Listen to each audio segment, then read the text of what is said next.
Mic check, checkity check. What's up? Checky check. All right, USB camera.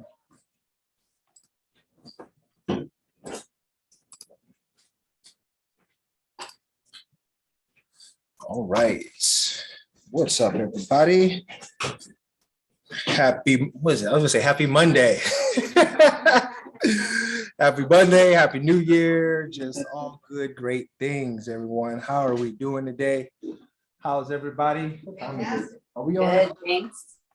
Are we good? Oh my goodness, we're getting started semi on time. You know, everything's going good. We got to shake off the holiday groove here, get back in the swing of things, or what? You know, I know we're agents. We've probably been working the whole time, and yet I trust that we were able to get some time with our family, you know, our loved ones, and so it's very exciting to have an opportunity to be with you in 2022. Come on, these are like video game numbers. These are like movie numbers here we're talking about when it comes to the year, right? I was watching Terminator the other day. Don't ask me why I was watching Terminator. And yet it feels like the first one. It says, you know, something 2029, Judgment Day.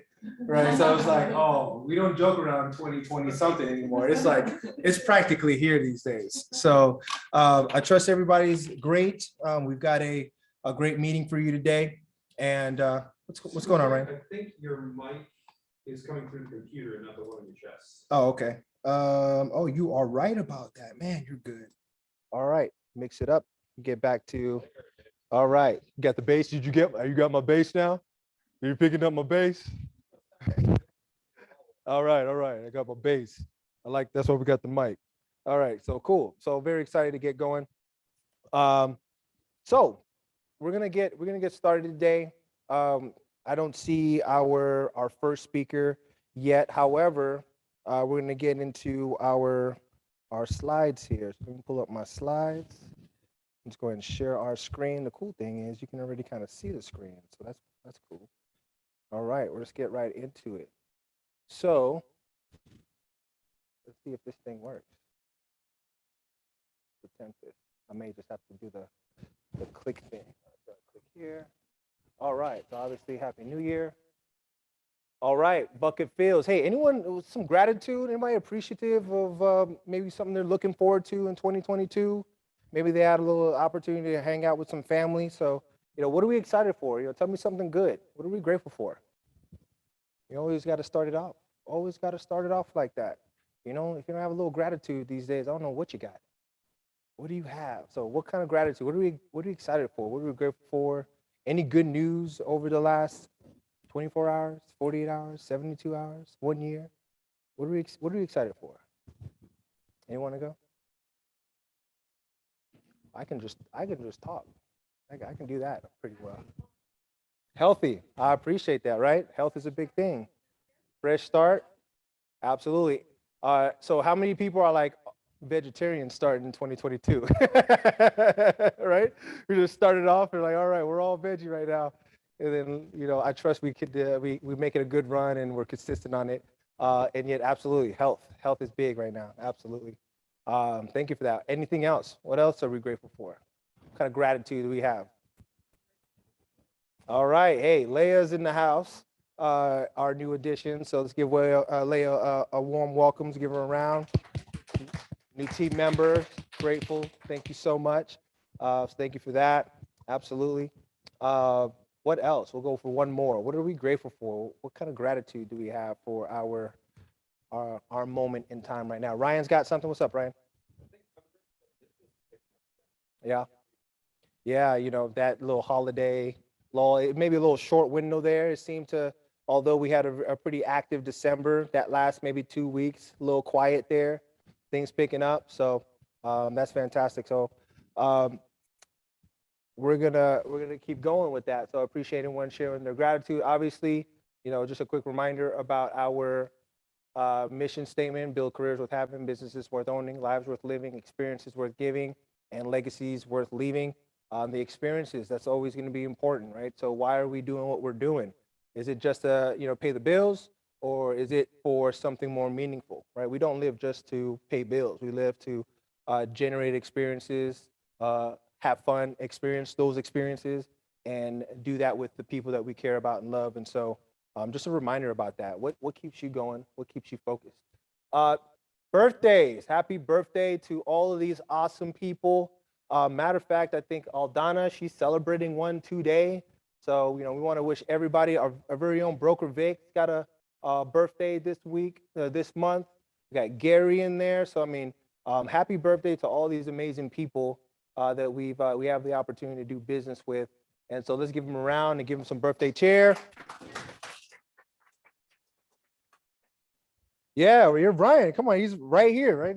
Ryan, oh, there you go, like right here. Ryan, why did you put yourself at the bottom, right? You did this. If that was me, I'd put myself right here. Ryan's birthday. And then fill it in between everybody else. I know. Who else? I know. Wait a second. Where is she? Oh, it's my last name. Come on. Yeah, well, yeah, right. So I appreciate that. We can edit that out, right? That's good? Okay, that's good. All right, I appreciate that. We got work to do on this. And obviously, happy birthday to everyone. I said everyone, right? So that's inclusive of her. I knew she wasn't here.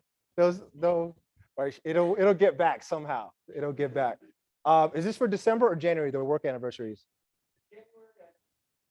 Yeah. So happy work anniversary. Again, this is the folks who've been with us for a minimum of I think that 1 year. So this month, January, celebrating their yearly anniversary. Lorraine, happy work anniversary.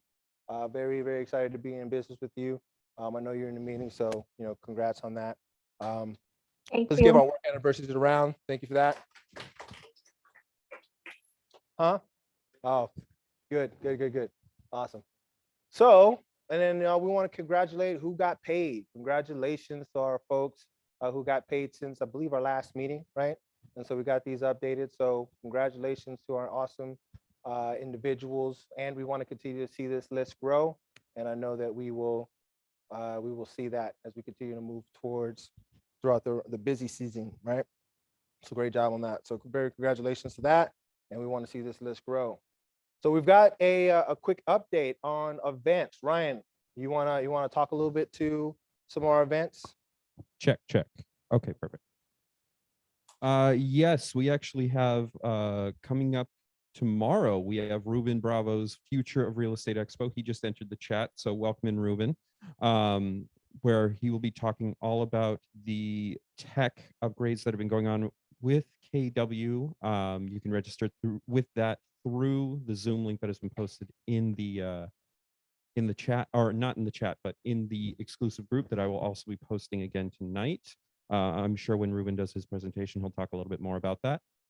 Ignite 2.0 is back with Spark going all through January. All the classes are listed there. Once you register for one, you are registered for all of them. You will get email invites and recordings of those classes. So make sure you take part in them. It is essential for agents who are just starting their business. Contracts with Kelly are a little wonky right now. I was under the impression that they were every Wednesday at 9, but apparently there are a couple happening on Saturdays. So I've reached out to Region to get that taken care of. We should have that information by tomorrow. CRMLS training is going to be in person here. If you want to take part in that, please comment or send me an email at frontdesk559. I will send you the Google Calendar invite for that. We have KW Picture Day happening on the 31st for those who need new business cards or want to get the business refreshed in 2022. We still have plenty of slots open there. And last but not least, Family Reunion is happening Friday 19th through the 22nd of February. I don't know why I said Friday. I'm pretty sure that's a Friday. Yeah, it starts Anyway. Friday, yeah, and then Perfect. goes through the Perfect. My mistake wasn't a mistake. So Family Reunion will be happening both online and digitally. Online, I believe it's $9.99 right now, $999, and or not online. In person is $999, and online it's $129. Yep. There's a slide about it in a little bit that'll have that information and tell me if I'm right or wrong. But those are the big events that are happening right now throughout January. So let me know if you need any more information. Yeah, family reunion is always a great option for those of you who want to tap into one of the biggest real estate events, or the biggest real estate events across the country, probably the world. This is where you want to be, just to tap in. I talked to a friend of mine, and we were just kind of catching up on Mega Camp, which happened, I think it was September or October, and we were just talking about, hey, if you were a brand new agent and you literally went through every single session, then you would be able to, I would believe, be a top producer from the very beginning, right? Listening to every session, you would be able to know exactly how to run your business if you attended every session. So Mega Camp, family reunion, opportunities like that for you to learn from other top agents who are doing phenomenal business.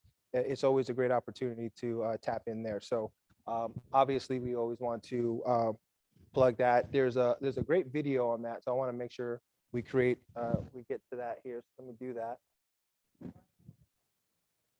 that. Just in Orlando, yeah. So it's not far, right? It's domestic. It's here. Just a plane right away. And you could also do obviously virtual too, right? This was the slide about the future of real estate that Ruben is going to hold. I know when we introduce Ruben, he'll jump in and he'll talk a little bit about this. So heads up on that.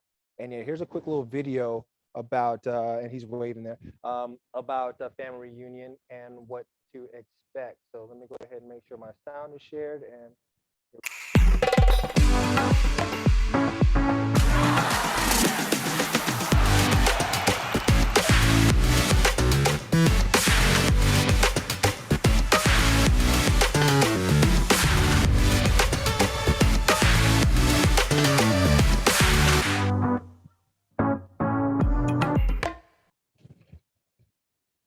straightforward, quick and easy, right?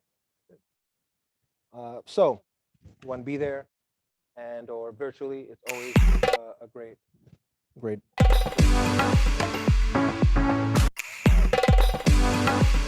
Next slide. All right. Heads up, we got some groundbreaking news. Keller Williams continues to disrupt the industry. Keller Williams Schools of Real Estate. We've just launched that as of December.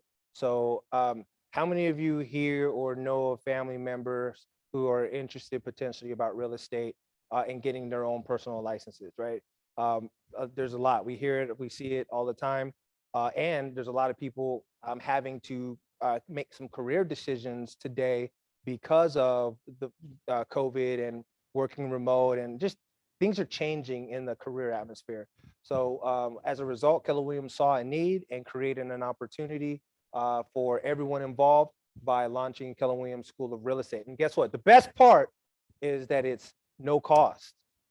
There's no cost to this amazing opportunity here, Keller Williams School of Real Estate.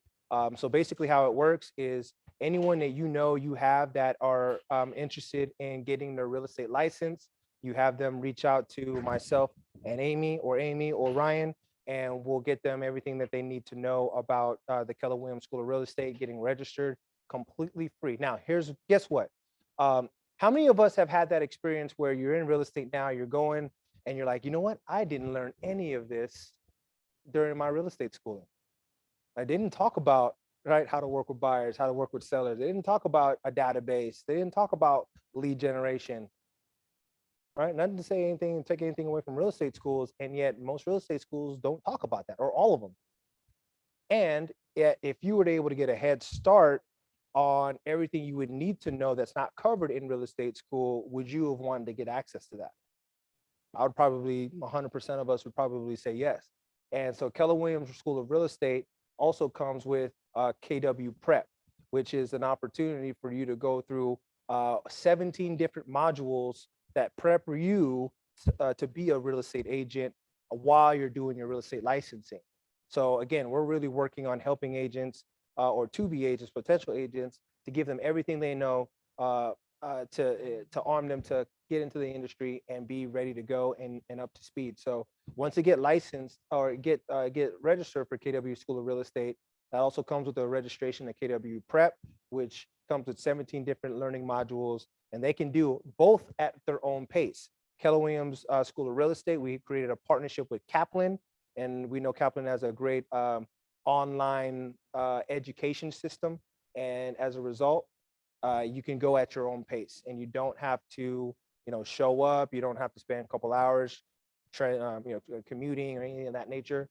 It's already done for you, and you can plug in and do what you're going to do as a result. So, with that being said, again, of anyone, family, friends, anybody looking to jump into real estate, we've got these resources for you ready to go should you be interested. Okay, so you've got that, and then yes, please.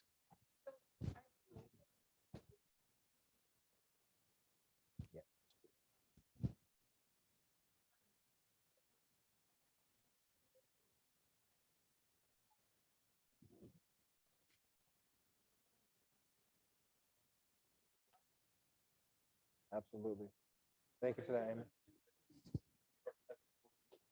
Boom, boom. There you go. Because he's a profit share generator right there, right? So he's always working on that. So that's always a great look. And obviously, when you help somebody get into real estate, that potentially gives you an opportunity to be named as their sponsor. And as you know, when you're named somebody's sponsor, that ties you into their profit share opportunity.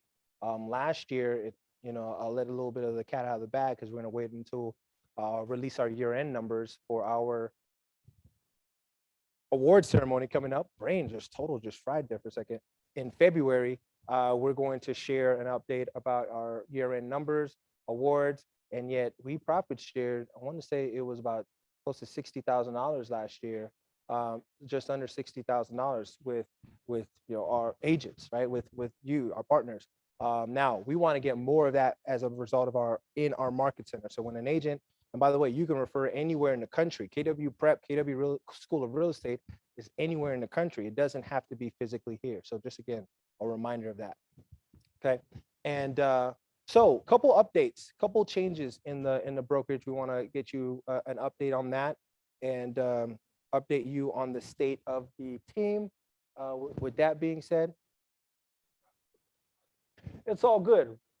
We'll just wing it.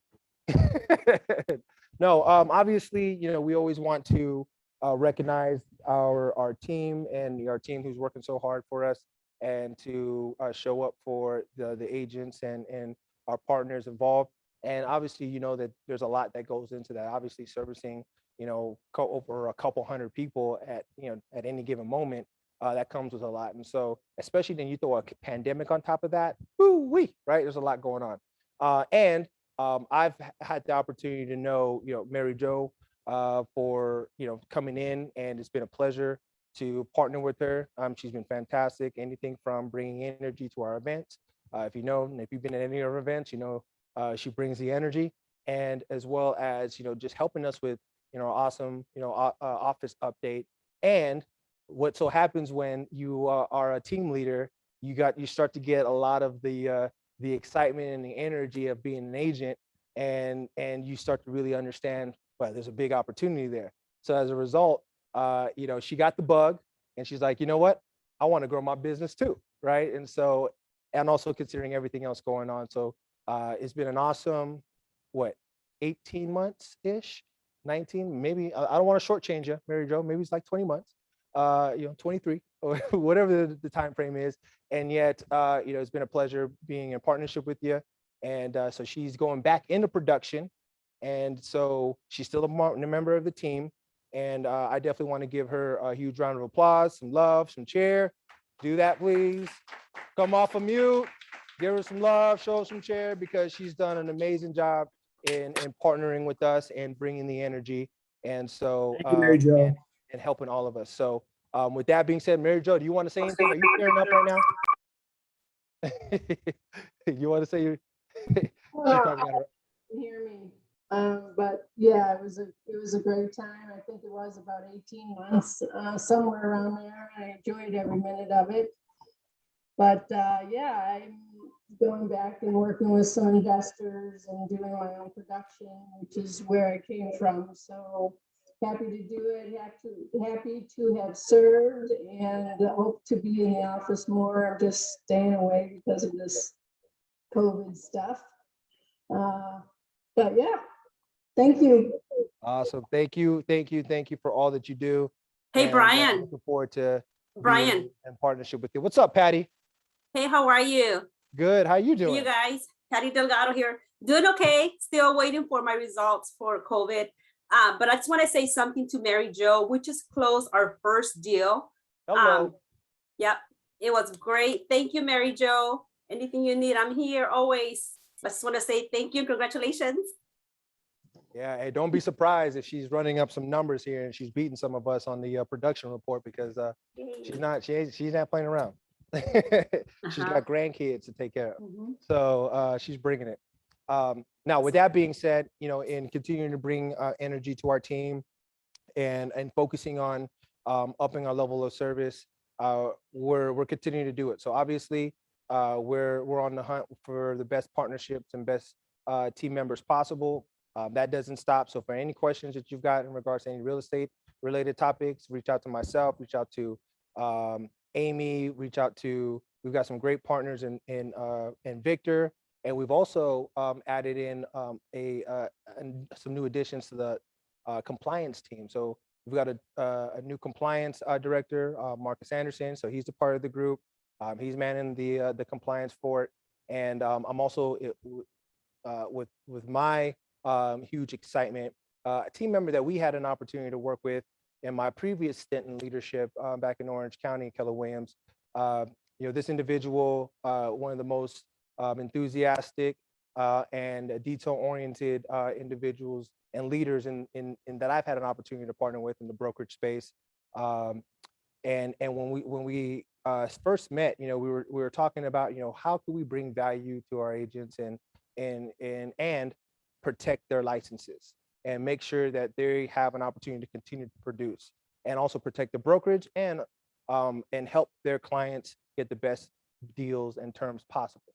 So with that being said, we created a position for this individual who brought it, and I felt that she was going to be able to bring some value to the team, and she has, right? And so at that moment, we created a position that I knew that when coming here was going to be vital to bringing and having a part as of our team. So our new, say, chief advisory officer, who's in focus to help us make sure that not only you're getting paid on time, and yet you're getting all the support around your contracts and and make sure that your clients are taken care of and you have the ability to keep your licenses, which is an asset, in my opinion. You invested it into this thing. It's a career builder. And without this license, you have no ability to sell real estate. So as a result, this is a huge position. So with that being said, man, what an introduction.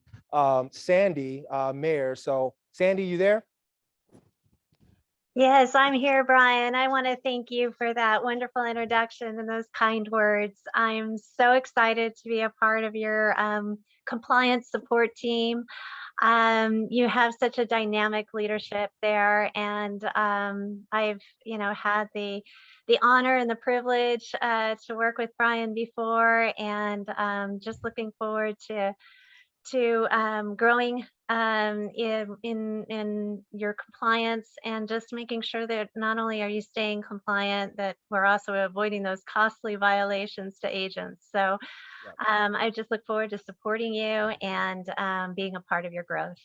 Thank you so much. Absolutely. Thank you so much. And so we'll be putting on events, trainings, sessions, and working to make sure that everyone, so whether you have a TC in the picture that you're partnering with, or you're personally doing your own files, our intention is that you know exactly what to expect when doing a transaction. And so we know things are constantly always moving, changing, adapting, and we want to make sure that all of us are up to date on everything that we personally need to know on how to protect our license. So just heads up on that. And so with that being said, we're going to continue to move on. We have a couple updates real quick. So we want to get to our speaker here in a second. And I just got to figure out how to work my Zoom. Give me a second. It's hard to see a little bit if you like. Where you have the, oh, there we go. All right, better. All right, now we get back to our PowerPoint. And so, hey, I'm sure you didn't know that I was a Zoom connoisseur. I've been Zooming for a long time. All right, so I know how to work these things. So with that being said, we want to celebrate our December award winners. Congratulations. Hey, by the way, come on, look at what Olivia Sai is doing. My goodness, there is no typo there. You're talking about a phenomenal way to close out December in volume. 8.3 million in volume closed alone in the month of December. Olivia, give her a round of applause on what she was able to do. Obviously, you want to recognize Jason, Charles, as well as Alfie and Karen on a great volume December. Great job on that. We also want to recognize Andrea, Mary Jo, Marissa, Tina, and Jenny in the top 10. What a powerful woman lineup there, right? The women representing in production. Let's give them a round of applause. Top units, Charles, Jason, Alfie, Andrea, and Karen for units in the month of December. Give them a round, please. Thank you. And top producers in units, Mauricio, Olivia, Tina, Vanessa, and I believe this is Alfie. We got a little something going on at the corner there. So congratulations to those award winners. That is December. We're going to leave a little cliffhanger here on how the year-to-date numbers stacked up, because obviously we want to have all of us here attend our award ceremony coming up here soon. Okay, so congratulations to our teams. Movement in the month of December, 17 million. Fusion, Purpose, and Team Crestwood for the month of December. Let's give them a round. What kind of, so which one is which?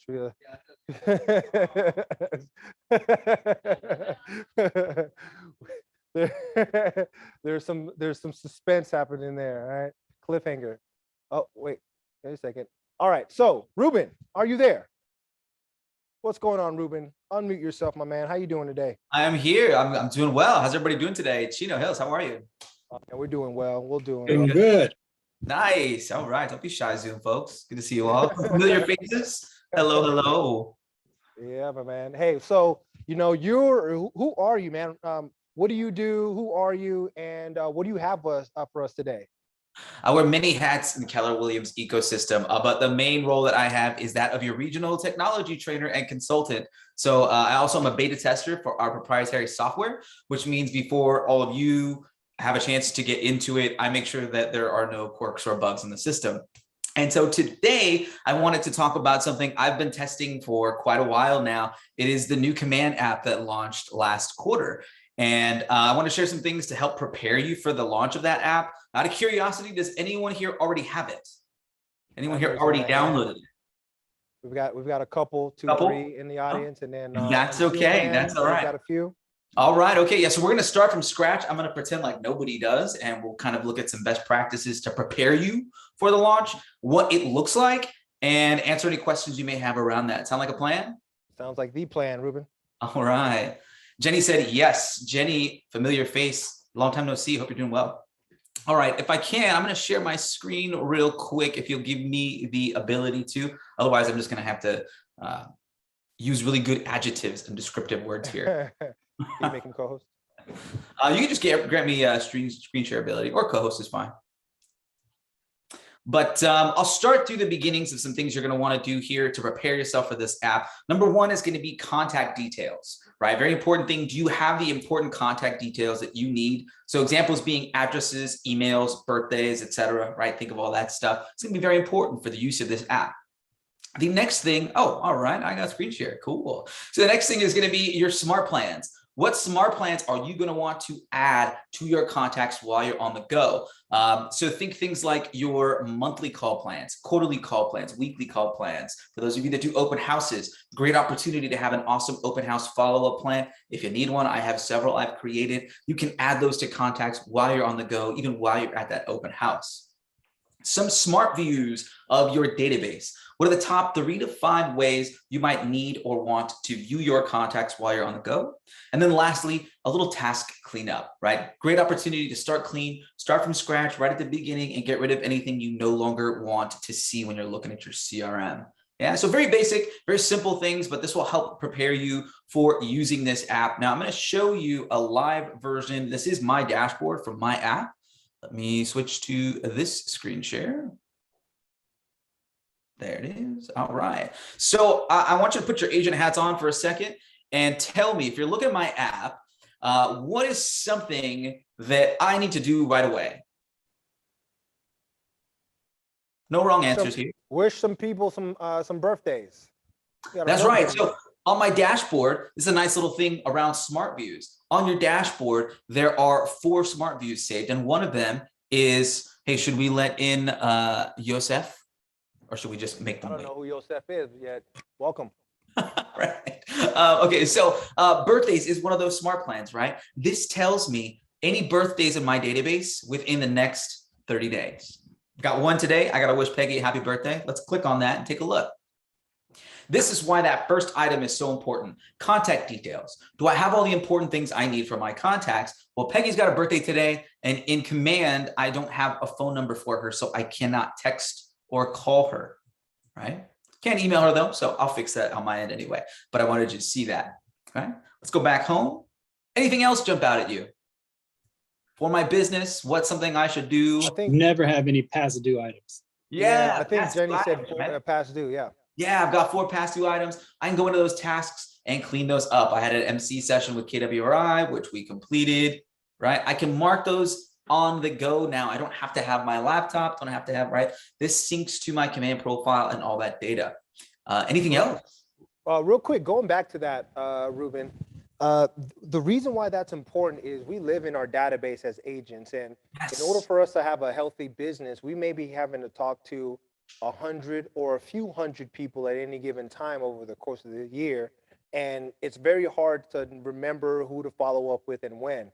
So one of the best practices that you have is, as soon as you have a conversation with somebody, going back into your app or CRM and making a note of the next time to talk to this person is add task, right? And then date, and put a little note in there for you. So do you have the ability to add a task right now? I do. So here's a very interesting thing about how the app works. So it does what it respects the shell of your operating system. And what that means is, I'm on my tablet right now for this demo. If I was on my iPhone, same would matter here, if I click the call button, right, and I go to call that person, when I come back into the app, in fact, let's actually use texting as an example. Use the messaging, come back into my app. The app is going to prompt me and ask, would I like to add this text? Would I like to add that call to that contact's timeline? Right? Very, very helpful while I'm on the go. I also have my little teal plus sign down here. I can go in here and manually add activities that I've conducted with that contact, any notes I may have, throw in a task, and add them to a smart plan all while I'm on the go. And that's most important. You said that right there, on the go. Because if we wait to get back in front of our desktop or laptops, we'll forget. Or you're that agent like, you know, I've been in the past, or some of us may still be currently. You live and die by sticky notes, or you write on envelopes, or right, whatever you can get to write on. Right, you have maybe 13 different notepads. Now I'm talking about you, and you don't know where you left that information. So there you go. Yeah, and I'm showing you right now. I'm guilty of it myself. Even other There you things, go. sheets on sheets. I've got my stickies on my monitor. We all do it, right? Yeah. Very helpful when I'm not in front of my desk. I'm not at my keyboard, right? I can do this on the go. Another thing that I really love about this app is, and it's a common question I used to get. I want to share my consumer app to people. It's always been kind of confusing. I have to have my own version and be logged in or be on my desktop. Well, from the app, let's look at Johnny, my training alias here. So Johnny, I have the call option. I've got the texting option, email option, and right next to that, I often refer to this as my meatball menu, my little 3 dots. If I click on that, I can save a contact to my phone directly. I can also share the KW app with them. I can text or email that app link because it's affiliated with my profile. Very, very easy way to share this now. See, now that is cool. For those of you who want to be able to make sure that you don't forget when a client is calling, you can very easily save that contact. I didn't know you could do that. So thank you for that. Yeah, no problem. So there's one other really important thing. I don't know if anybody mentioned this or not. 2 little smart views saved on here, and it's my who to contact section. Here I've got leads never contacted. Now they are leads, but there are people I've contacted. I've adjusted their timeline so it'll show up here for the demo. I can click on here and find out, well, I've removed some stuff recently, but this would show me any contacts that are leads that hadn't had an interaction with me. I'm going to want to follow up with them as soon as possible, right? And then this other smart view, recently active. This is a smart view that shows me who has been in my technology within the last 72 hours. So whether they're on your agent site or your consumer app, this is actually come in handy for me in my business, because while I was en route to our holiday party, I actually did have somebody register on my agent site and start browsing for properties and sent me some requests for tours. So, I mean, you get notifications through this. It does work in real time and sync to that. So I can see, in fact, that same person has been on my website and looking for things, viewed this listing. Oh my goodness. I'll go right into that and I can see exactly what they were looking at. I love that. I love that, right? And now you can call, hey, what's your name? Hey, hi, me, how's it going? Brian Arahan here, Keller Williams. I was just giving you a quick call and follow up with you because I think you've been maybe checking out some property and wanting to see what questions you may have about any property that you're taking a look at. Anything I can change for you.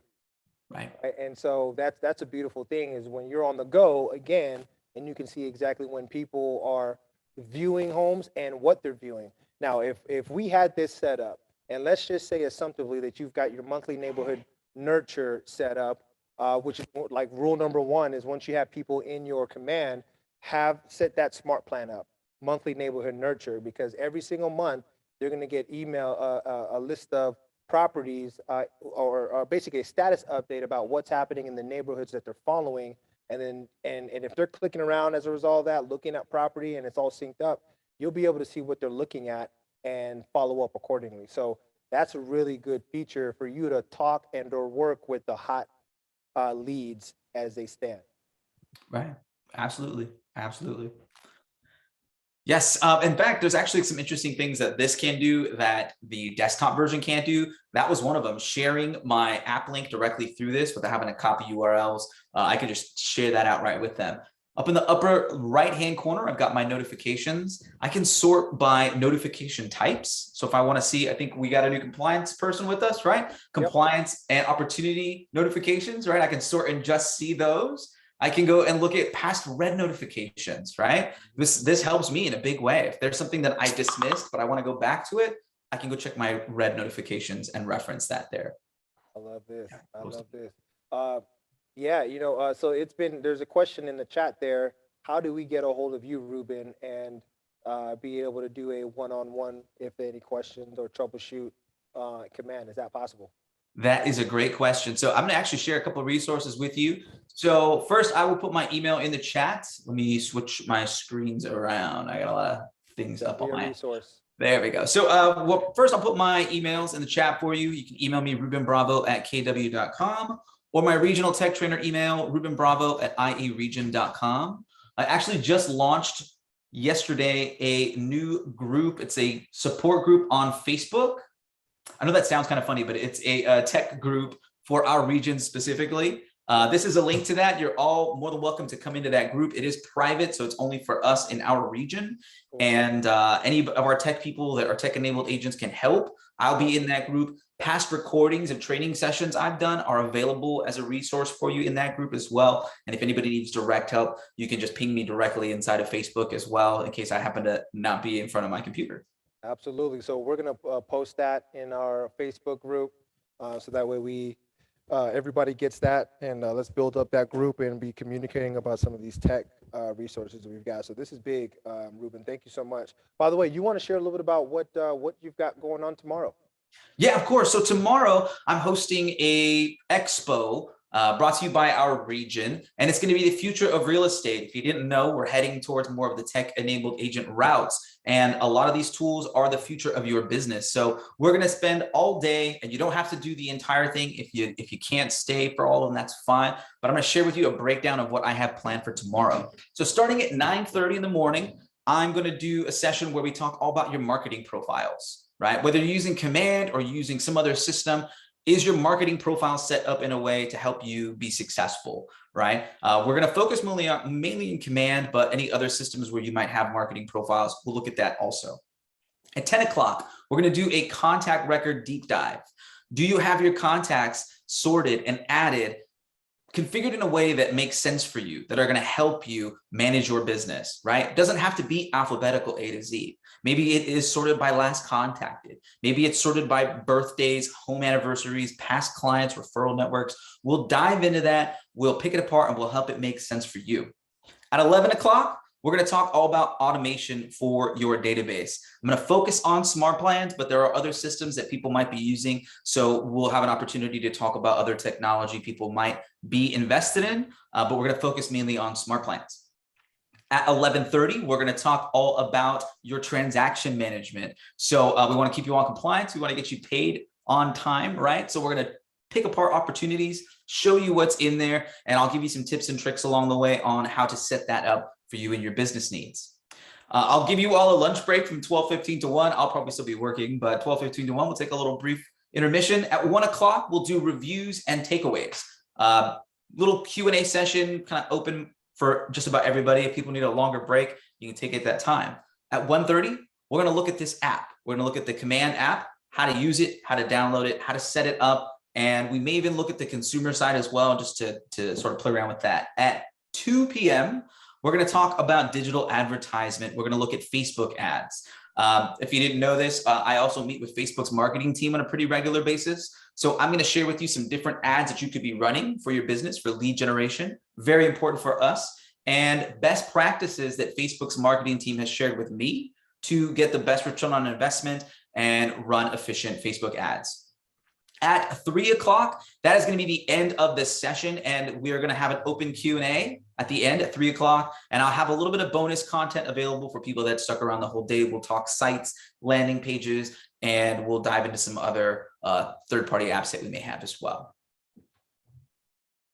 Sweet. All right. It's a tech day then. Tech Thursday, it sounds like. It is a tech day, yes. All right. Awesome. Ruben, anything else you have for us? I feel like if you let me talk technology, I will be here all day. So you might have to. That's true. That's true. Well, Quick question, Ruben. Yes. Yeah, we have a question from the chat. Will this be recorded? Yes. So my plan is to record each session as its own little snippet. That way, if you only want to see the marketing profile thing, that's its own little version. contract record deep dive, etc. through the day. They will all be recorded and then available. So in that private group though, that's where I plan on sharing that to anybody that joins that Facebook group. It's just going to help me with distribution. Any market center leadership that's in that call with me too, if you want to email me, I can send that out. It's just easier to get it out to everybody that way. Sounds good. Thank you, sir. Greg, did you have a question? I think I saw something you had a hand raised. I think it was Greg. Greg disappeared. Yeah, no, I did, but it was answered already. So I wanted to make sure it was recorded just in case. Sweet. All right. Appreciate you, Ruben. Looking forward to tomorrow, man. That should be pretty insightful. Of course, yeah. That's my neck of the woods. So I'm All excited. right. Very good. Very cool. All right, let's show Ruben some love. Thank you, Ruben, for what you do. And we'll take it off as spotlight here, so it's not awkward. All right. Thanks for having me, everybody. Have a great day. Awesome. All right, so appreciate you, my man. All right, we have now our, obviously we know California is changing and there's some laws and some things that have changed as a result starting January. And our goal is to help you stay ahead of that and look at it in a way that would help bring value to your clients. And as a result, we're getting into learning about SB 9 and SB 10 with Jesse Carrillo. And so Jesse, are you there? Yes. Hello, Jesse. What's up, man? How you doing today? Doing good. How about yourself? Oh man, fantastic, fantastic. So man, fill us in. What in the world is going on in the world of real estate, land lots, additional dwelling units? Introduce yourself and give us the heads up, please. Yes. Hi, everybody. My name is Jesse. I'm an architect in Whittier. I do both residential and commercial design. Obviously, for today's kind of discussion, we'll be focusing more on the residential portion of it, specifically, obviously, SB 9 and how that's going to impact or change the business, not just my business, but also how it impact or change how you guys do business. Would you be okay with just giving us a quick little snippet of what that law, for those who maybe haven't heard about it, what that entails and how that has impacted your business and our business? Yeah, I guess how much time do I have so I could kind of focus in? This is typically a 90 minute format. So you've got about another 90 minutes. I'm just kidding. You've probably like another 40 minutes or so, 45. Okay. Do you want me to show some slides or just kind of have a conversation? Bring it, man. I mean, this is the meat and potatoes. So let's go for it. We have 45 minutes. Screen sharing ability right now. So give me a second. Okay. Yeah, if we have 45 minutes, this will be right under that. What I wanted to share with you guys is obviously the updates that we have, not just for SB 9 and SB 10, but also what's happened or has been updated on the ADU laws also since last year. So you should have screen share. Perfect. How's the weather in your neck of the woods right now? Pretty good? It's beautiful, yes. We're just down the street, right? Right. So I'm gonna get into obviously just kind of give you a quick history or kind of recap of where we're at, where we started, where we're at now. So as many of you know, the ADU law has been in place since 2017. And obviously all this started because there's just shortage of housing throughout the state. 2020, they went back and kind of scrubbed it, updated a couple requirements for the ADU law. And they introduced a couple new ones or new requirements that obviously is beneficial to your client, which is also my client, which is the homeowner. They added the junior accessory dwelling unit portion to it, but also the ADUs for multifamily properties. So if you have clients that that invest in multifamily, so anybody that has a duplex or above or more would qualify for being able to increase unit counts on their property by taking advantage of this ADU concept. For those that don't know what an ADU is, or an accessory dwelling unit, it's a second unit with the kitchen, bathroom, and a sleeping area. These can now be rented out or leased out legally. They could be attached, detached, or you could convert your garage into an ADU. The only downside is that it cannot be sold separately. So it's part of the existing property. So once the property sells, then the ADU goes with it. One thing that they changed last year was that they now are giving the option to the homeowner to want to create separate utilities for that ADU. So you can have a separate electrical, water, gas, and so forth. That's big. With the So- second unit, you'll have now you have a separate address for that unit.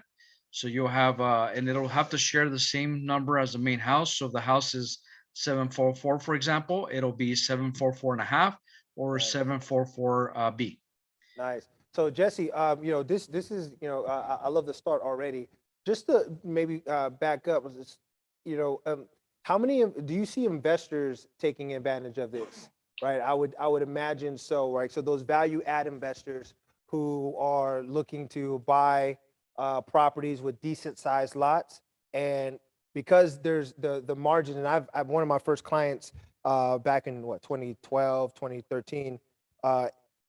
First investor clients, we sold about 8 properties in that year to that, and they flipped and turned them over and whatnot.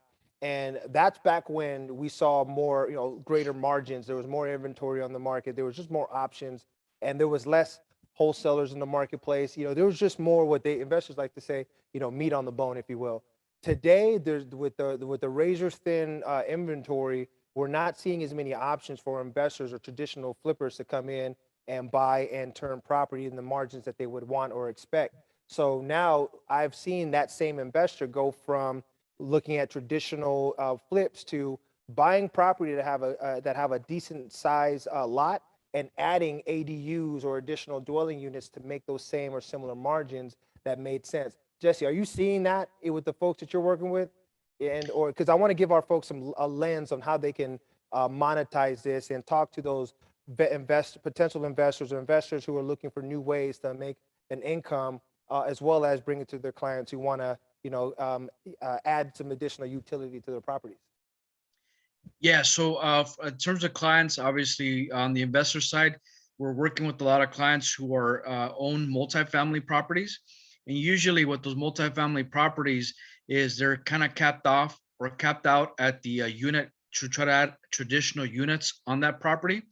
And so one option, or really the majority of the option, is to do ADUs on that property. They have advantages for a multifamily, which I could get into more detail further down. But yes, from the investor side, we're seeing more ADUs to be able to create more units. And so we do see homeowners. And again, key is that you have a multifamily property that has a duplex or more. If it's obviously one house or one unit, then you won't be able to take advantage of it as you would from a homeowner side. Thank you for that.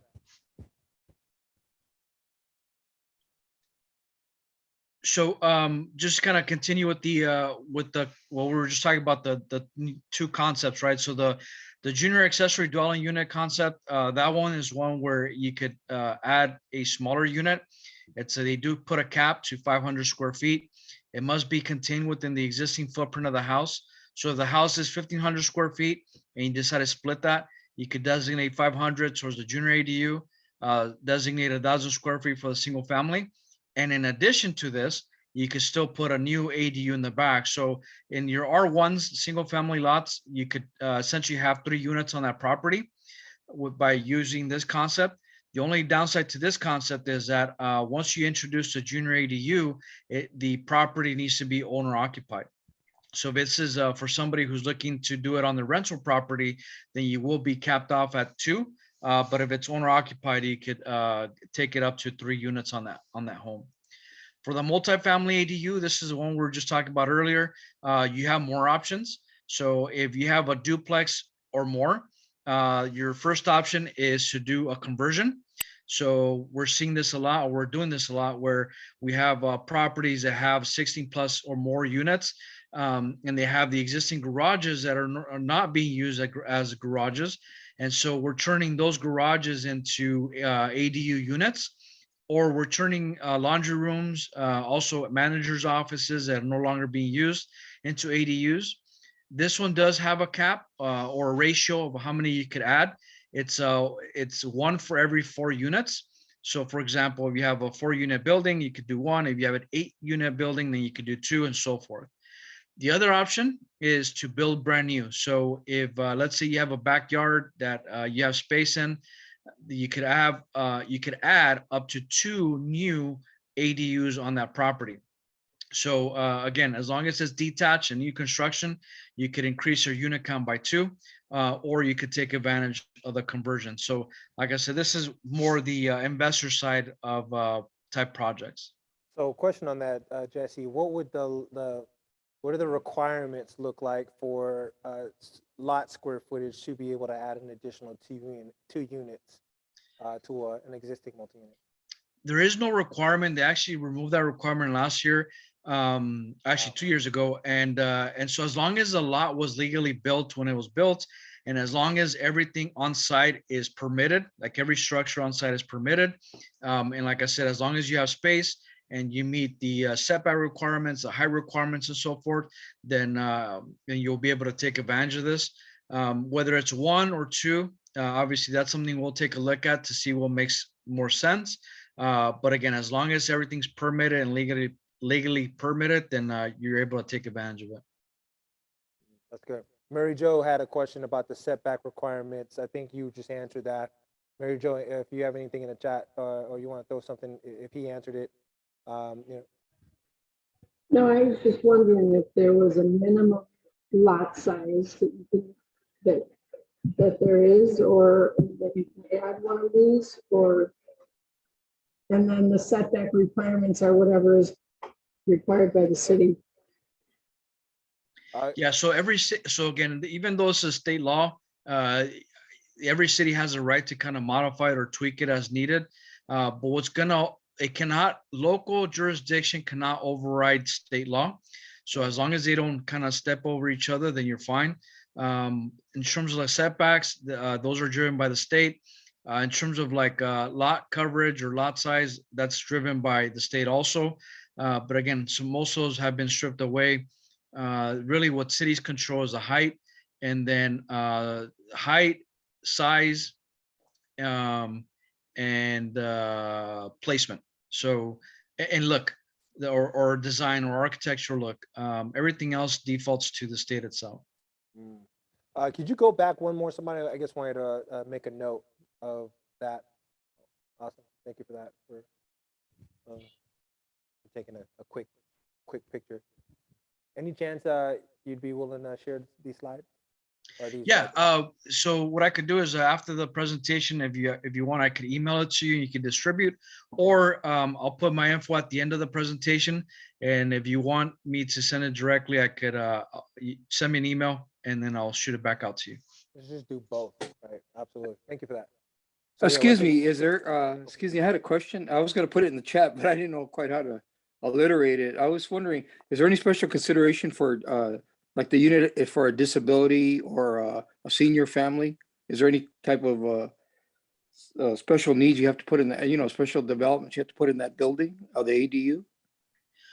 Yeah, so obviously when we look at the project, if it's going to require some kind of accessibility to that unit, then yes, we would design those features into the project. But from a city standpoint, there isn't a requirement, at least not yet. But again, it's all going to be based or driven by the specific need.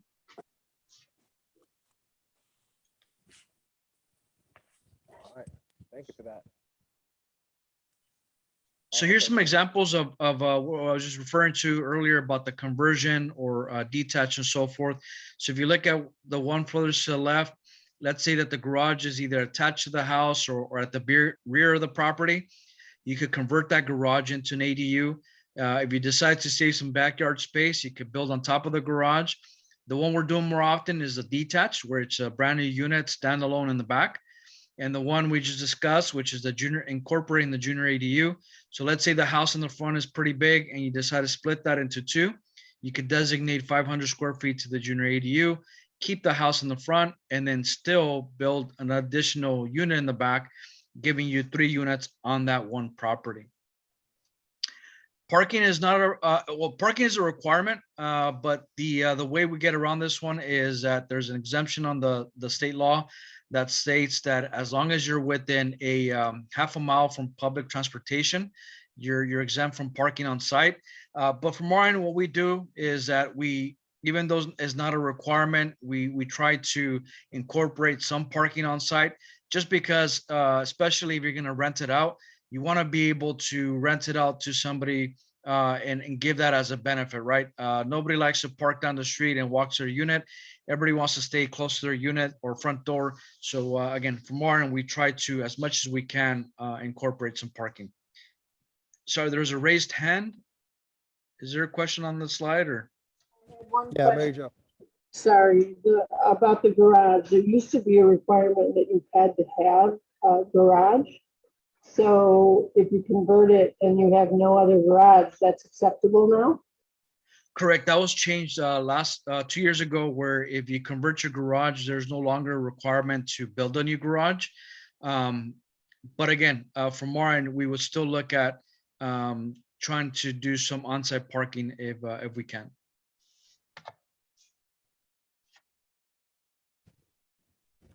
Great, So I'm thank gonna get into some quick examples of projects that we've worked on or are working on, just to kind of give you a feel for what that means. Because again, ADUs come in different shapes and sizes.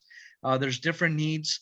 And if there's any questions, just let me know. And again, these are just examples. So this is a project for a client of ours in Whittier. It's a 900 square foot detached ADU, brand new construction. This is for a client who actually is bringing mom back home to live with her. They sold mom's property up north, and with the money they made on that sale, they were able to invest it back into this property. So they built a 2-bedroom home or unit with a good sized kitchen, good sized covered porch. And again, it's all 1-story type ADU. Here's a project in Long Beach. This is again, a unit above a 3-car garage. The owner here wanted to have more of a kind of multi-purpose or flexible space. And so we did a studio type unit. It has a full kitchen, full bath. And when he's not renting this out, he's going to be using it as his pool house because he has a pool at the back of his property. Here's a project in Inglewood. This is for mom also. They're bringing mom back home to live with them. It's a 580 square foot unit, 1-bedroom unit above a 2-car garage. They're giving her own space. So she has her own parking, her own living space. It's a good size unit. The unit has also indoor laundry, so it has a little laundry room inside, U-shaped kitchen, and a good size living area. Here's a project where for a client of ours that's actually looking to make a little bit more money on a monthly basis. So this is a corner lot. He has an existing 3-bedroom home. He's taking advantage of the junior ADU and ADU on it. So he has a 1-bedroom junior ADU, which he's going to be living in. He converted the garage into a 2-bedroom ADU. So now he'll be able to rent out the 2-bedroom unit in the back, rent out the 3-bedroom home in the front, and still be able to live on site in that 1-bedroom unit. This is a project in Walnut. This is for a client of ours who has mom living with her or was living with her. Her family's growing, so she needed that bedroom. And so what they did is they gave mom her own unit or her own space. So they did a 640 square foot unit, 1-bedroom unit, good size. As you can see, it has a big living and kitchen area. And so when the grandkids are over, there's enough space for them to run around. Full bath, walk-in closet. Again, it's a good size unit. For most of these projects, when we look at them, when we start, before we even start designing, we start trying to understand what the intent is. So we either ask whether it's for a rental or for family, because depending on the situation, they would have different design requirements. When it's for family, the units tend to get bigger because we're trying to go for comfort. We want to make it feel like it's home. When it's for rent or rental unit, they get more efficient. They get more compact, because when you're renting out a unit, it's all based on bedroom count rather than square footage. So depending on the situation, we design towards that need. This is a project in Santa Ana. It's for a client of ours who's actually going to get ready to retire. They're converting their garage into a 1-bedroom unit. They're going to be traveling, so they need a home base to kind of come home to. So they'll be living in that 1-bedroom unit in the back and rent out the 3-bedroom home in the front. here's a project in Whittier. It's a client of ours who house is bigger than what she needs. All her kids are grown and moved out. She loves the neighborhood. She loves the home. So what we did is we split the house. So we designated her master bedroom, master closet, master bath, and added a kitchen and bedroom to it. And now that's her ADU, and she'll be able to rent out the front portion of the house, which is a 3-bedroom home. So that's ADUs. Again, I just kind of wanted to give you guys an update of where projects or where the state law has changed, give you a feel for what ADUs look like nowadays. And with that, I'll get into Senate Bill 9. If there's any questions, just let me know. If not, we'll roll right into this. You're doing great. Appreciate it. Perfect. So Senate Bill 9. I'm so sorry, just a quick question. Yes. Before we get off that, you were mentioning something about the garage conversions. My question was, can the new garage conversion rule be retroactively approved if an existing conversion was not properly permitted? So we're doing a lot of those where homeowners went in and converted garages into living quarters. So the way that works is that even though it exists and it's already built out, the city looks at it as if it never existed. And so we're having to create plans or drawings and engineering to justify that unit. And so 98% of the time, we're having to modify or retrofit whatever's originally built just to comply with the code. But it's possible as long as it's legally, the garage was legally permitted or that structure was legally permitted. And that's key, because if it's not permitted, then it's going to be harder to be able to justify or convert that and make it right. And is the cost of retroactive permitting in your experience getting higher, or is it generally it is much more expensive to retroactively permit, correct? It gets more expensive when you're on the construction side, because again, 90% of the time when we're doing these types of projects, there's always we're having to change things, and so you're having to spend essentially double the amount of money for some of the work that's already done. So so it gets expensive on the construction side of things. On the permitting side, it's again, the city never seen it before, so you're gonna pay fees as if it was a brand new application or submission. Sounds good. Thank you. Very quickly, Jesse, do you have on the projects that you worked or showed us, is there an average price per square foot for building? Yeah. Yes, and I'll get that towards the end of the presentation because I want to be able to kind of capture all the costs for all types of projects.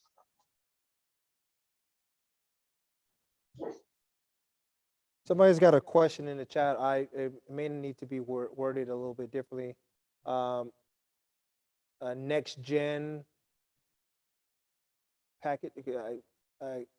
Kenyan, can you maybe rephrase that? If we throw it in the chat or come off mute and ask. Next gen suites. My question was, do the next gen suite, like the Lennar homes and stuff here in the Inland Empire and everything, would that fit this? I know most builders nowadays are incorporating the ADU home in the overall home. It's gonna come down to how it's defined on paper, because I've also seen other projects or brand new developments where they add a what they call a mother-in-law suite as part of the overall build. And so it really comes down to what the permit says. If the permit says single family home with an ADU, then you're kind of capped off, so you can't do another ADU on the property. But if the home says single family and it adds or counts all the bedrooms as one big home, then yes, the opportunity to do an ADU is there. Great, thank you. All right. We're good. So I'm gonna get into the Senate Bill 9. So again, same thing as the ADU law. The whole reason behind the SB 9 law was we're not getting enough housing out there, and so the state stepped in and said, let's introduce this new concept to be able to help create more housing within the state. This law just took place this January 1st. And the numbers that are out there, obviously the numbers are fluctuating in terms of how much housing we need, but they originally started with 1.8 million. It's gone up to roughly about 2 million in terms of housing needs. And just so you know, the way the state's driving these numbers is that the state has issued each city individually what the number of housing they got to hit at a certain time frame. For example, in the city of Whittier, where I'm at, the city needs to put in about 3,400 homes or units in a span between the year 2021 to 2029. Those numbers are pretty aggressive just because there's not a lot of open space or empty land. And so again, what cities have done, and more so like my city, is that they've updated their general plan stating that they're going to start using some of these ADU concepts, this SB9 concept, and obviously your traditional home building or apartment building to be able to close that gap. But these numbers are pretty aggressive. We're not building enough, even as a state overall. The Homeowners Builders Association, they're roughly at about 100,000 homes per year, which might sound like a lot, but it's not a lot once you distribute that throughout the state. So with that, obviously we're going into SB9 in terms of another way to be able to create or close that gap for each city. Just to give you an overview, the 3 bullet items that I will wish for you to walk away with today, if anything, is these 3 items. SB9, what it does is it allows you to build 2 units or 2 homes on a single family lot. Option 2 would be to be able to split the single family lot into 2. And option 3 would be to take that a step further. And once you split the lot, be able to build 2 homes per lot. So where you had 1 home, 1 lot, now you're able to have 4 homes across 2 lots. And I'll get into further details on how this works, in terms of each specific option. So the second home option, so let's say you decide to build a second home on the lot. The requirements for that is you have to be in an urban area or urban cluster, meaning you have to be in an area that's fully developed. So obviously, if you're in a neighborhood that has a homes already there, then you would qualify. But if you're in an area where like it's a desert or up in the hills where it's not fully developed, then you won't be able to take advantage of this. The lot has to be zoned for R1 single family. So, and it must have 1 home on the property. Depending on the city, if let's say you already built an ADU and you want to take advantage of this SB9 option and still build a second home on the lot, we're still waiting on each city to kind of come back on this one. But if cities would allow for something like this, then you'll be able to have 2 homes plus an ADU per lot. So now you're taking it from a possibility of 4 homes to possibility of 6. If you won't be able to take advantage of this second home if you're in a farmland, wetland, or a habitat for protected species. If you're in a hazardous waste site or earthquake fault. If you're in a historic landmark or historic district, most cities are saying you can't take advantage of this. But if there is a city that allows you to do so, then they would give you requirements on what you need to fulfill to be able to qualify. Same thing if you're in a high fire hazard area. So if you're up in the hills or up in the mountains or area where you have a lot of brush, same thing, they would say either you can't do it or you can, but you're going to have to follow certain requirements.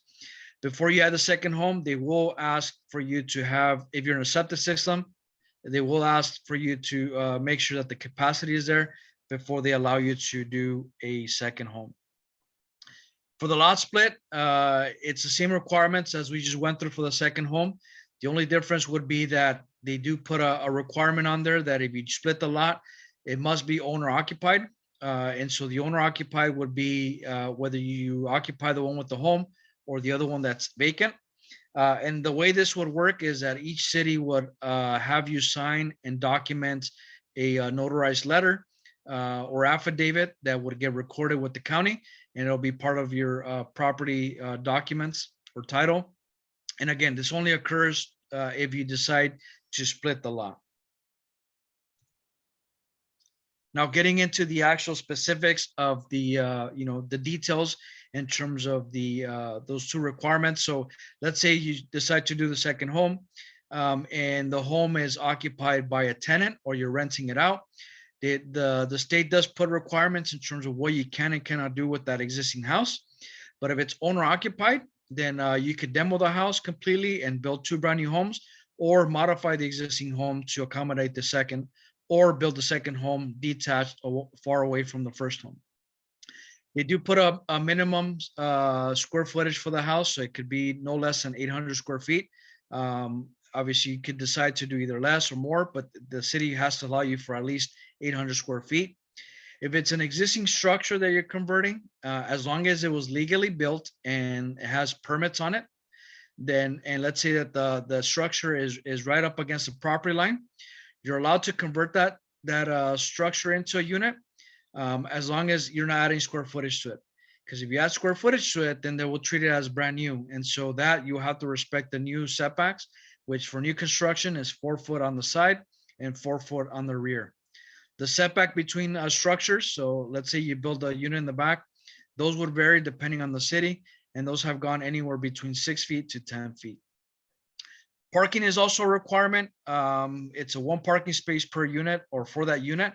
But same as we were talking about earlier about the ADU, they do give you an exemption. So if you're within half a mile from public transportation, then you're exempt from on-site parking.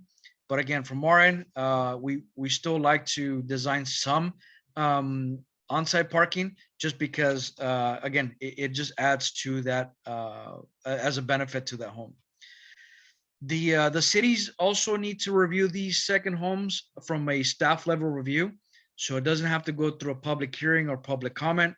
It does have to, they have to be impartial. They can't be impartial, sorry. They can't, designate areas where you can and cannot do these. It has to be allowed throughout the whole city or state. And the only thing they could apply to it would be any design requirements. Again, it all has to be reviewed internally, so no public comment. One of the conditions is that these second homes cannot be used as short-term rentals. And again, the whole reason behind that is that they're trying to create more long-term rentals. So anything that's a 30-day stay or more. Again, trying to create more rental units throughout the state. So trying to put this into context. So this is an example of adding a second home. Again, adding a second home or even these other options that we're going to talk about, the split lot splitting, it's not for everybody. And obviously it's a case by case, and I'll show you why.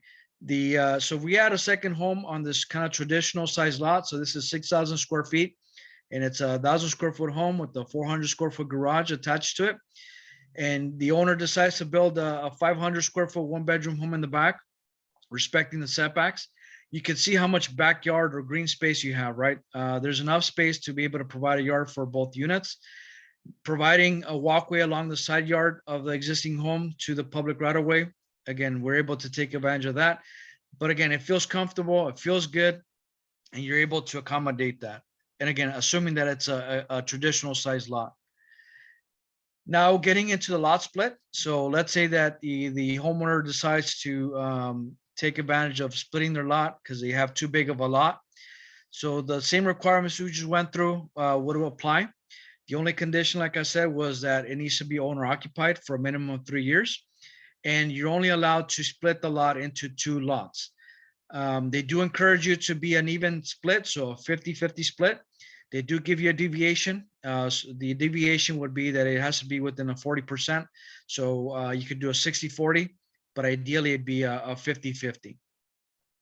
There is a minimum lot size that you can split it to. It's 1,200 square feet.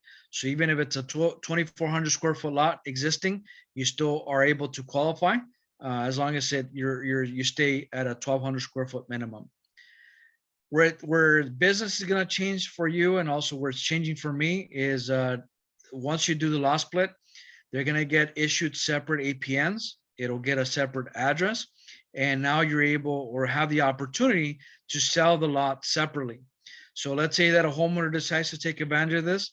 They could right away sell the empty lot or the vacant lot to somebody who decides to come in and build that home, or 3 years down the road, they could sell both lots individually as two separate properties. So where you would have originally one home, one sale, now you have the potential to have two homes, two sales. Similar as the second home development, this lot split needs to go through a staff review. So it doesn't have to go through a public hearing or public comment, which will help on the processing timeframe. You will need to provide easements for utilities, so water, sewer, gas, and so forth. You would also have to provide some kind of access to the public right of way. So whether it's a vehicular access or pedestrian access, you would have to designate that for the unit or the lot at the rear of the property. So here's an example, again, putting into context that we just kind of discussed. So this is a 8,000 square foot lot. So this client's going to split the lot into two. You're going to have 4,000 square foot lots each. He's going to build 2 homes per lot, each at roughly at about 1,900 square feet, 3-bedroom units. And they're going to be 3 stories. So you have a garage on the first floor, livable space on the second floor, and then the bedrooms on the 3rd floor. As you can see, there's still enough pedestrian and vehicular access on one side, and there's enough greenery to be able to allow for some kind of backyard or front yard space for each home. So in the future, if this homeowner decides to sell both lots, he can, or if it decides to keep one lot and sell the other, he could keep one home or live in one home and rent the other. Hey, Jesse, quick question on that. Yes. So when does you're calling them homes or single families there, when do they become condos or townhomes versus, because those look attached, right?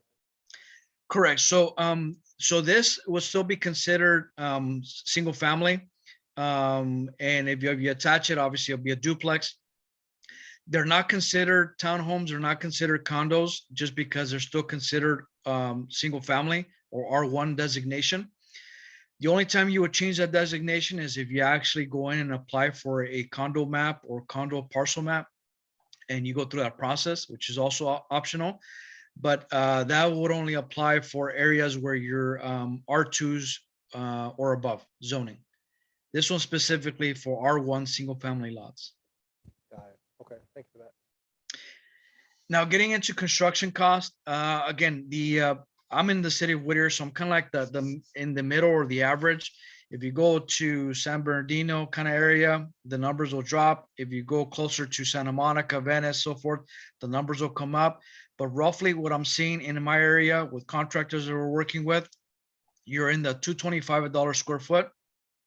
And again, this is in my area. So to give you an example, a 1-bedroom unit at 500 square feet, you're roughly at about 112,000. And that doesn't take into account if you decide to do separate utilities.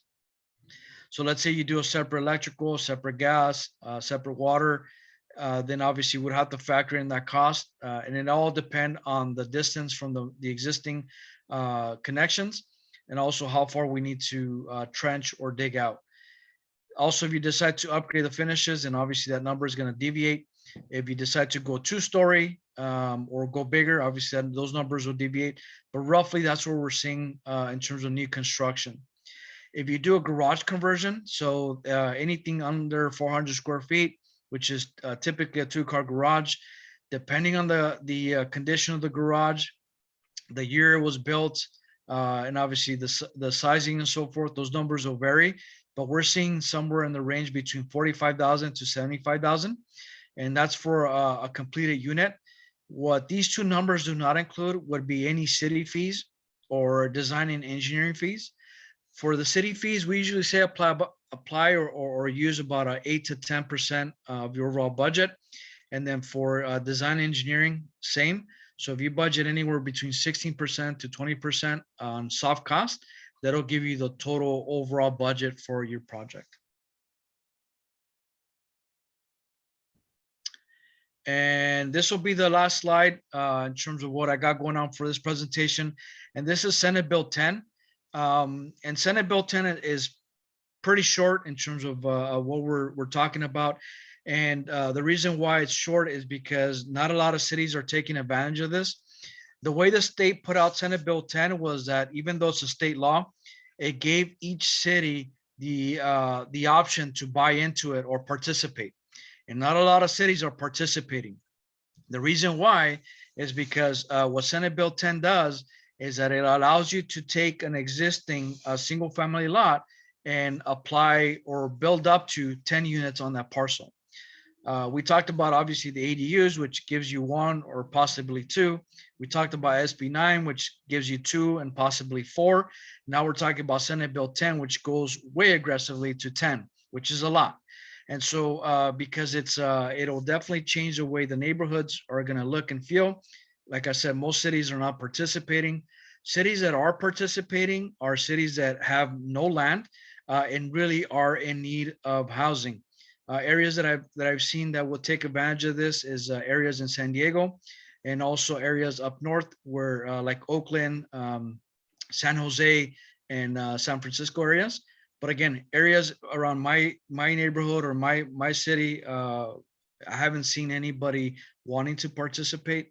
There are requirements in terms of if they do decide to participate or apply these rules. But like I said, I have not yet seen one city locally that's looking to take advantage of this. And with that said, I'll open up to questions. I know I went quick and I know I said a lot, but hopefully there's enough information that you guys could use it as value to you. And again, my hope is just bringing value so you could have a conversation with your existing clients or potential clients in terms of how housing or real estate's changing in the near future. Yeah, Jesse, you brought it, man. Thank you for that. Great content. I love the delivery. Very detailed, and I appreciate what you do. So please take his number and information down because obviously you can see that he's a wealth of knowledge. So any questions for Jesse? No questions. All right, great. So I'm kidding. So I'm not sure they relate to P9, but I know that my understanding is that there are grants to help with some of the pre-development costs. Yep. So I was just, how do those work? Do you know anything about that, Jesse? Sorry, I couldn't hear that. Can you repeat that? Oh, the grants, any grants associated with SB 9 that cities or states are offering for people to take advantage? Yeah, I haven't seen anything for SB 9 yet because again, it's still brand new. What I've been seeing is programs for ADUs. So City of LA has a program where if you build an ADU and you decide to rent it out to a low income program, then obviously they give you assistance for that. I don't know the full details, but I know that's so far been the only option. In terms of grants, I know there's some out there. I haven't dug into them, but again, with any grant or any type of assistance, just keep in mind that there's going to be a catch, right? So just make sure you read the fine print. Sandy's got a question about approximate cost for I think it was an additional dwelling unit. Was that right? For the plans, for the architectural plans? Yeah, oh yeah, the plans, exactly. Yeah, and those will vary depending obviously on the size of unit, then site specific conditions. So if it's a flat land or a hillside, but roughly what we've been seeing, like I said, if you want to factor it through a budget number, if you get your construction costs and you apply either an 8 to 10% cost over it, that'll give you the soft cost for plans and design engineering. Or if you want to use a dollar amount, you're somewhere in the $10 to $14 a square foot. Again, it's all going to vary depending on the size of unit and then the site conditions. Thank you for that. Good deal. Awesome. Any questions in chat land? Any additional ones? I haven't seen anything else come through. Obviously, we know how to get a hold of you. Jesse, thank you for that. This is good. Hey, real quick, I wanted to shout out our partners at Homebridge. I don't know if Patty's still on. Patty, you want to share a little quick update before we wrap up? Patty, are you there? I think she may have taken it. She's out. Okay. Yeah. Anyway, just make note that we did invite Patty to share, right? Awesome, everybody. So with that being said, let me go ahead and do this. Thank you so much for your time, Jesse, and our friends who've tapped in. We've got more updates coming for you. And as a result, we're going to continue to bring this. Was this helpful? Was this a beneficial session today? You guys good? Awesome. All right. So we got more coming soon along the lines in terms of professionals. We got some more professionals coming. So look out for that. And Ryan has something to say. For anyone who missed anything in this meeting, I will be doing it. I will be getting the recording tomorrow, putting it up on YouTube and posting it in the Facebook page. Contact me at frontdesk559 if you at gmail.com if you want that link directly. Awesome. And then Jesse, if you would help us out with those slides, that'd be fantastic. And obviously, yeah, if you know anyone who's looking for a great architect, I know a guy. Thank you. Yes. Thanks for everything. Hey, Brian, Yeah. how are you doing, my friend? Hey, what's up, Victor? Broker Vic. This Absolutely. is Victor Hugo. I just wanted to say a few words. Interesting, Jesse. Thank you so much for bringing this valuable information that I think is going to help a potential. You know, we know of clients that we have so much equity right now, and if you are an advisor to how to use that equity to improve their assets and maybe build an extra home and you know, get them to improve their equity, that would be great. All I want to do right now is just come from the point of view as a real estate broker. And I just want you to be careful, agents. I'll go out there and just remember, we are real estate agents. We're not real estate contractors or builders. So you have to limit the information that you're going to give to the experts. You can have a general knowledge about SBS 10, but it will be best if the client would like to further investigation, you know, to provide information where to go to get this. And you can refer to Jesse if we're allowed to refer them. You know, you can only refer one person, maybe 2 or 3, but I just wanted to bring to your attention, be careful with what you know, relate to the client, because they might take you like the expert, and that could create a liability to the brokerage. Okay. Thank you so much. And, you know, have a nice week. Awesome. Thank you for that update, Broker Vic. It looks like Patty's in here. So Patty, you want to share a little bit about a quick mortgage update and close us out for the day? Can you hear me? We can hear you great. Okay, good. Sorry, I had to go pick up my daughter. Hey, you guys. So this is Patty Delgado with Homebridge. Just a brief update. As you guys already know, the rates are going up, but they're still low. On a regular 30-year right now, we have about 3.3, 3.5 on a conventional. On an FHA, we have about 3%, 2.875. So the rates are still good. I want to say thank you guys for all the referrals. Mary Jo, as I said earlier, we just closed one, and then with David Ponce, we just closed another one. So I just want to say thank you so much. And if you guys need anything, please always feel free to reach out. Fantastic. Thank you, Patty, and for all you do. We appreciate you. And with that being said, everybody, we're going to close it out for today. Have a great rest of your day. Stay tuned for more updates. Thanks for all you do. Everybody keep Stephanie in your prayers as well. Reach out to her, show her some well wishes, and we'll go from there. All right. Everybody have a great rest of your day. Have a great, is it Wednesday? Rest of your Wednesday? Yes. We're getting over the hump here. All right. It's downhill from here. All right, everybody. Be well. Take care. Okay. Bye. All right.